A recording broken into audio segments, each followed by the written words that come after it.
Assalamualaikum ya akhi ya ukhti. Selamat menyaksikan video pembelajaran dari saya, semoga bermanfaat ya.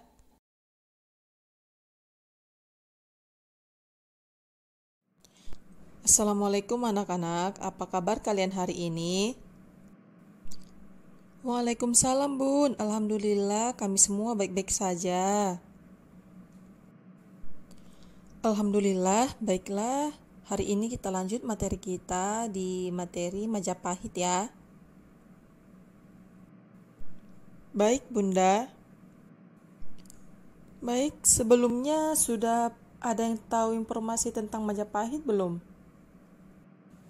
Saya bun, ada Gajah Mada dengan Sumpah Palapanya kan? Betul sekali jawabannya nak. Nah, coba kita kaitkan dengan materi minggu lalu, yaitu ada Kerajaan Singosari. Di Kerajaan Singosari kan ada Kertanegara, dan Kertanegara itu memiliki menantu yang bernama Raden Wijaya. Dan Raden Wijaya ini nanti merupakan raja pertama ataupun tokoh pertama di dalam sejarah Kerajaan Majapahit. Jika dilihat dari letaknya, Kerajaan Majapahit ini berada di Trowulan, Kabupaten Mojokerto, Jawa Timur. Dan Kerajaan Majapahit ini juga disebut sebagai kerajaan agraris maupun kerajaan maritim. Ada yang tahu nggak kenapa disebut sebagai kerajaan agraris atau maritim? Apakah karena kehidupan mereka ditopang oleh pertanian dan kemudian kejayaannya kebanyakan menguasai wilayah perairan, Bun? Bagus. Jika dilihat dari sejarah awalnya, kekalahan Kerajaan Singosari di bawah Kertanegara mengharuskan Raden Wijaya mengabdi kepada Jayakatwang, sehingga atas pengabdiannya Raden Wijaya dihadiahi hutan dan kemudian nanti desa tersebut dinamakan Majapahit, di mana kalau ditelusuri lagi, penamaan Majapahit berasal dari nama pohon buah maja di mana rasanya sangat pahit. Kemudian wilayah itu dijadikan sebagai wilayah pertahanan oleh Raden Wijaya dan nantinya ketika Jayakatwang dikalahkan oleh tentara Kublai Khan, maka hal ini menjadi kesempatan bagi Raden Wijaya untuk mengusir tentara Kublai Khan dari wilayah tersebut, sehingga tepat pada tahun 1293 Masehi, Raden Wijaya benar-benar dinobatkan sebagai raja pertama di Kerajaan Majapahit. Kerajaan Majapahit sendiri yang bercorak Buddha dalam pemerintahannya tetap dipimpin seorang raja sebagai penguasa tertinggi, dan raja didampingi oleh lembaga maupun menteri-menteri dalam menjalankan pemerintahannya. Contohnya seperti apa ya Bun?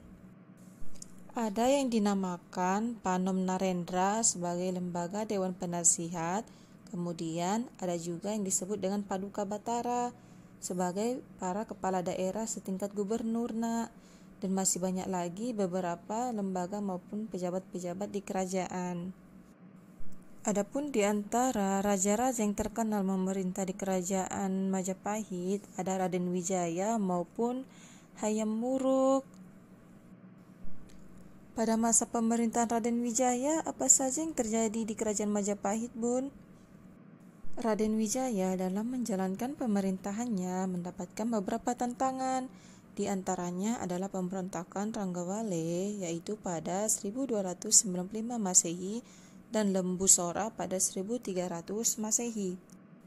Pemberontakan tersebut diantaranya terjadi karena alasan ketidakpuasan terhadap pembagian wilayah yang dilakukan oleh Raden Wijaya, karena mereka merasa telah turut serta dalam melawan Jayakatwang maupun pasukan Kublai Khan.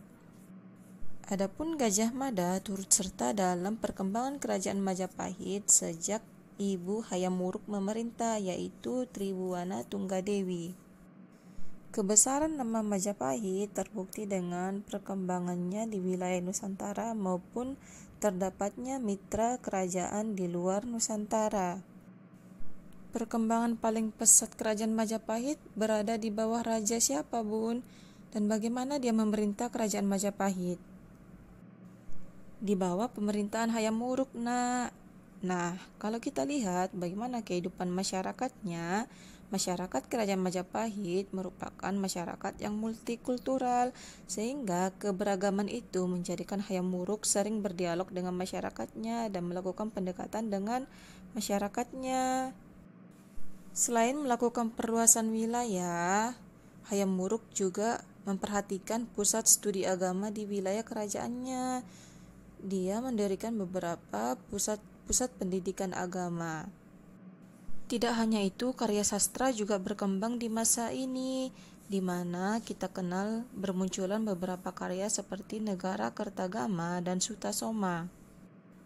Terus Bun, apakah tidak ada permasalahan selama pemerintahan Hayam Wuruk? Ada nak, yaitu peristiwa Bubat pada 1357 Masehi, di mana peristiwa ini berawal ketika Hayam Wuruk ingin mempersunting Dia Pitaloka, putri dari Sri Baduga Maharaja. Dia Pitaloka merupakan putri Pajajaran, dan pernikahan ini menjadi pernikahan politik yang dimaksudkan agar kerajaan Pajajaran bisa tunduk kepada kerajaan Majapahit. Akan tetapi Sri Baduga Maharaja menolak hal tersebut, sehingga Gajah Mada bersama pasukannya membunuh rombongan Sri Baduga Maharaja juga. Lalu bagaimana nanti kerajaan Majapahit bisa runtuh, Bun? Karena peristiwa Bubat, kemudian Hayam Wuruk mengusir Gajah Mada dari istana, sehingga Gajah Mada sendiri meninggal di luar istana. Selama hidupnya, Gajah Mada merupakan sosok penting dalam perkembangan kerajaan Majapahit, sehingga sepeninggalnya kerajaan Majapahit kemudian mulai goyah. Tidak hanya itu, jika dilihat dari segi kepemimpinan, pasca Hayam Wuruk, para pemimpinnya tidak begitu berwibawa. Mereka tidak terlalu cakap dalam memimpin kerajaan Majapahit, sehingga pondasi kerajaan mudah goyah. Hal ini ditandai dengan terjadinya perang saudara yang disebut dengan Perang Paregreg. Di sisi lain, perkembangan kerajaan-kerajaan Islam di wilayah Jawa turut serta juga dalam mempengaruhi semakin mundurnya kerajaan Majapahit ini. Begitulah ulasan singkat tentang kerajaan Majapahit. Sampai di sini ada yang ingin ditanyakan, nak? Wah, perjalanan kerajaannya cukup panjang ya, Bun ya, sehingga kerajaan ini benar-benar termasuk kerajaan yang besar di wilayah Nusantara. Saya rasa kami cukup paham, Bun, dengan penjelasan Bunda. Hanya saja pelajaran yang bisa kami ambil bahwa kerajaan sebesar Majapahit juga bisa runtuh. Oleh sebab itu, kita yang hidup di masa sekarang harus memperkokoh persatuan kita, Bun, agar tetap menjadi negara yang berdaulat. Iya, nah, itu kesimpulan yang sangat tepat sekali. Baiklah, saya akhiri pelajaran kita hari ini. Sampai bertemu di pelajaran kita minggu depan ya. Assalamualaikum warahmatullahi wabarakatuh.